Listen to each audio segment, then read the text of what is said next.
عبدالقیس کا وفد رسول اللہ صلی اللہ علیہ وآلہ وسلم کی خدمت میں آیا اور کہا کہ ہم اس ربیہ قبیلہ سے ہیں اور ہم آپ صلی اللہ علیہ وآلہ وسلم کی خدمت میں صرف حرمت والے مہینوں میں ہی حاضر ہو سکتے ہیں، اس لیے آپ صلی اللہ علیہ وآلہ وسلم کسی ایسی بات کا ہمیں حکم دیجیے جسے ہم آپ صلی اللہ علیہ وآلہ وسلم سے سیکھ لیں اور اپنے پیچھے رہنے والے دوسرے لوگوں کو بھی اس کی دعوت دے سکیں۔ آپ صلی اللہ علیہ وآلہ وسلم نے فرمایا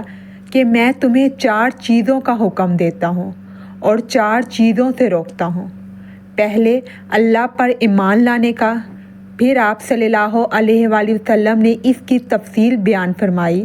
کہ اس بات کی شہادت دینا کہ اللہ کے سوا کوئی معبود نہیں اور یہ کہ میں اللہ کا رسول ہوں، اور دوسرے نماز قائم کرنے کا، تیسرے زکوٰۃ دینے کا، اور چوتھے جو مال تمہیں غنیمت میں ملے اس میں سے 5واں حصہ ادا کرنے کا، اور تمہیں میں تونبری، ہنتم، کسار اور نکیر کے استعمال سے روکتا ہوں۔ یہ تمام برتن شراب بنانے کے لیے استعمال ہوتے تھے۔